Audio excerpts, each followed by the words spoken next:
Está começando o Comunica Sem Fio, podcast onde a comunicação é sem amarras. Eu sou o jornalista Reginaldo Osnildo e hoje tenho o prazer de conversar com o jornalista Ronaldo Santana. Tudo bom, Ronaldo? Tudo bem, Reginaldo. Obrigado pelo convite.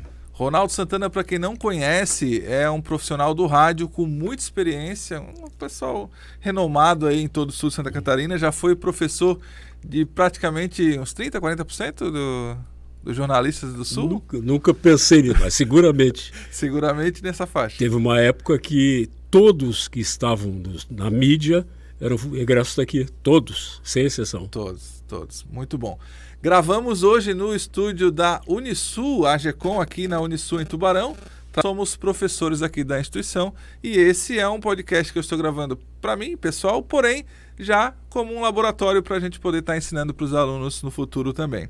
A ideia da nossa conversa hoje, Ronaldo, é falar sobre o poder do rádio, o rádio como construtor de autoridade e também como profissionais podem fazer uso do rádio para fortalecer a sua própria imagem. E claro que eu vou tentar extrair no final um pouquinho do seu conhecimento para quem está nos acompanhando aqui, para quem está nos assistindo. Vamos lá.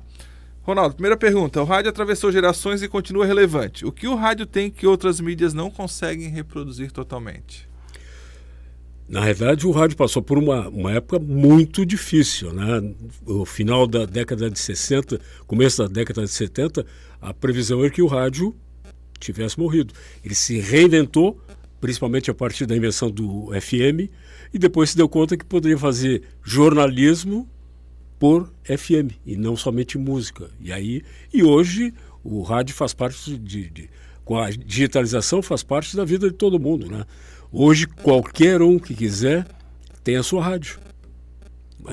No digital, né? No digital, claro. Muito bom. É que o digital mudou radicalmente a maneira do radialista se comunicar com o seu público. Até antes disso, se tu quisesse falar pelo rádio, ou tu ias na rádio de alguém, ou tu criava a tua rádio, com microfone, frequência, antena, etc. Né? Hoje não, no computador tu faz uma rádio.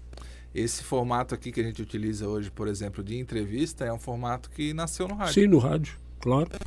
O rádio, todas as produções da TV, nos primeiros tempos, e até pouco tempo atrás, tipo Zorra Total, isso aqui, vieram de quadros no rádio. Inclusive um que era Primo Rico e Primo Pobre, que era com Paulo Gracindo, e eu não me lembro do nome do outro que fazia o Pobre, foi muitos anos no rádio e depois muitos anos na TV também. O rádio tem o poder, no meu entendimento, de criar imagens na cabeça das pessoas. A gente chama isso de sensorialidade. E existe na voz humana, sem essa imagem, algum tipo de conexão diferente com quem está ouvindo?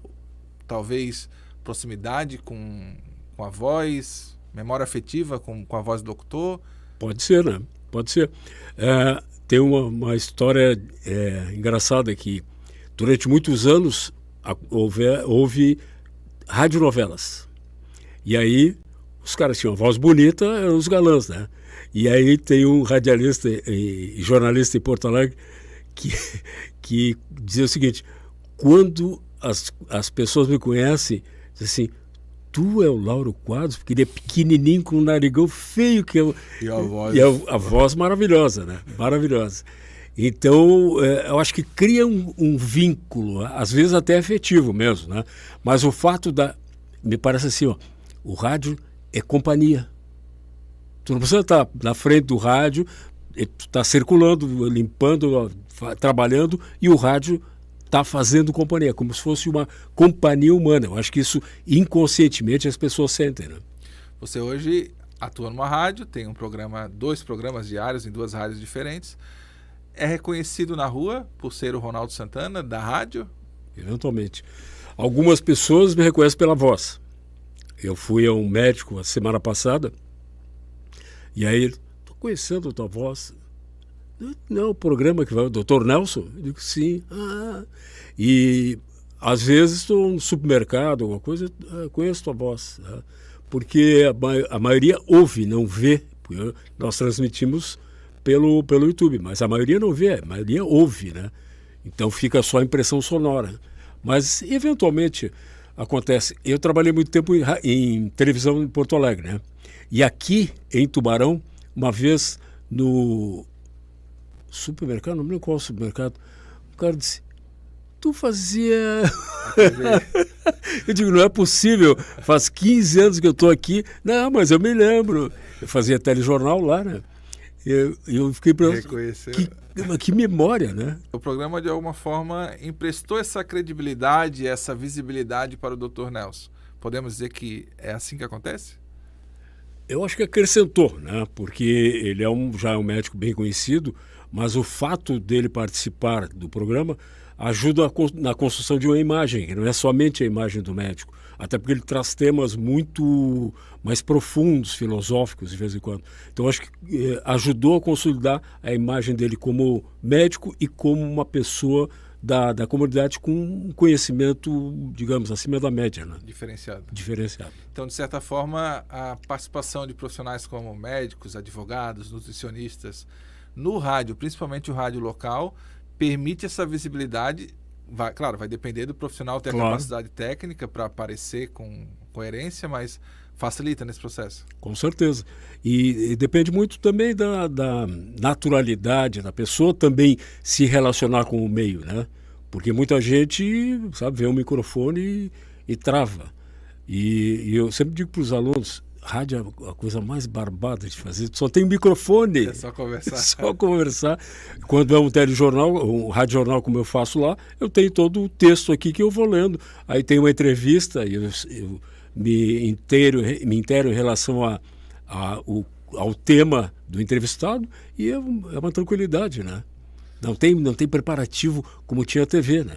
Só que o legal do rádio é que se você domina o assunto, você ganha credibilidade, você sim. fortalece. Se não domina... não, claro. Não, mas Diferente das redes sociais hoje, que você pode contratar alguém para fazer um conteúdo, no rádio você tem que dominar. Não, com certeza. Todos os convidados, os entrevistados, no E-Debate é diferente, né? No E-Debate eu já montei grupos, então eu conheço cada um deles. No Hora da Cidade, que é o Rádio Jornal, a produção me passa os nomes, quem é, e aí eu vou pesquisar sobre a pessoa e o tema. Porque aí eu já sei o que falar com ele, sei pelo menos o que perguntar, né? Legal ter mencionado essa questão do rádio jornal. Vamos lá. O rádio vive de publicidade. Eu ia dizer vive. O rádio vive de publicidade. Qual é a diferença entre uma informação que é uma publicidade e uma informação que, de certa forma, ela se torna útil para as pessoas que estão ouvindo? Aí eu acho que a diferença é a intenção, né? Se tu faz alguma... É o merchandising da TV, né? De vez em quando tá lá, passa na frente de uma garrafa de cerveja, tá? Faz parte do cenário, mas há um destaque. O rádio tem essa... Como o rádio também tem essa potencialidade de criar imagens, a gente ouve e ao mesmo tempo está criando a cena, o que está sendo colocado na cabeça, tá? Eu acho que quanto mais veracidade tem, mais forte isso deve ficar na construção e na manutenção da imagem do serviço, do produto, uma pessoa, o que seja, dentro do que é dirigido para aquela pessoa, né? Quando há um interesse comercial, eu acho que a boa parte das pessoas percebe, talvez até inconscientemente, que aquilo ali não é verdade, que eles estão vendendo o produto para ele. Eu acho que as pessoas conseguem fazer essa diferenciação. E na tua opinião, qual é que é o erro mais comum de quem tenta usar o rádio para se promover? Comercialmente ou não, ou como utilidade pública?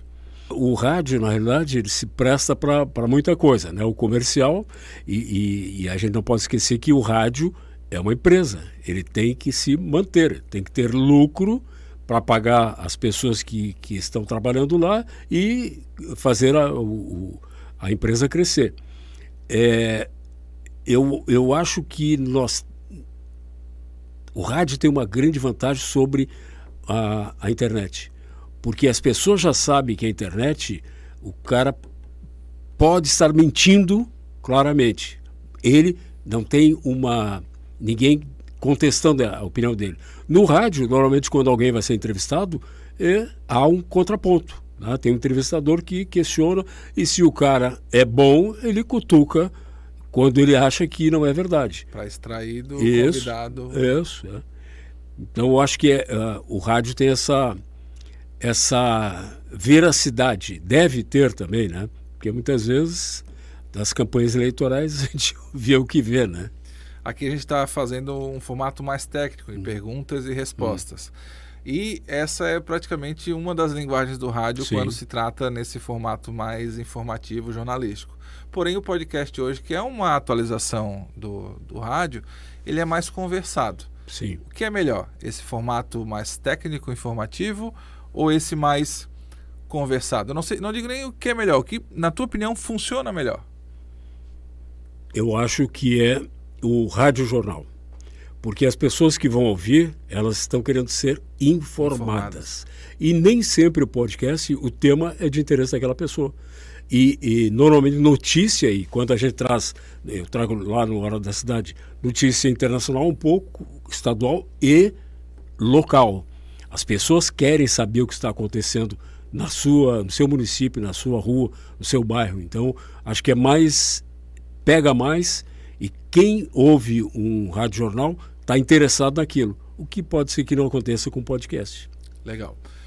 Esse formato é um formato podcast, com a linguagem um pouco informativa do rádio, mas a gente vai transformar isso aqui em corte. Então eu gostaria se você pudesse olhar para essa câmera aqui e falar para quem estiver te assistindo depois no corte, que é um profissional, um médico, um nutricionista, um advogado. Se quiser fazer uso do rádio, se aproximar dos veículos da sua cidade para poder fortalecer a própria autoridade, qual é o primeiro passo? O primeiro passo é dominar a sua profissão, seu tema, saber o que está fazendo, né? Para não falar bobagem. Lá na rádio nós temos muito isso, porque vão no programa advogados, médicos, engenheiros, publicitários, N profissões. E cada um fala da sua expertise e interage com os outros. Então há uma troca de informações e até de conhecimento entre os participantes. Eu acho que o principal é o seguinte: o que eu sou?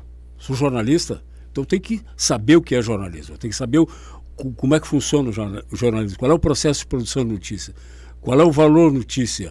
E no momento que eu passo isso para o ouvinte, há um tom de verdade que eu acho que pega mais, diferentemente daquele que eu não sei. De repente até domina o assunto, mas se travar ali se travar é um problema. Nós tivemos uma breve preparação. Eu te mencionei antes de começar o programa quais seriam os assuntos, o que a gente conversaria e tudo mais.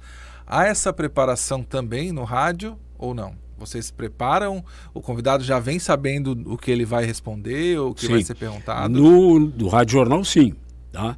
A produção entra em contato com eles, queremos falar sobre o evento X, ou sobre a situação do gado, não sei o quê.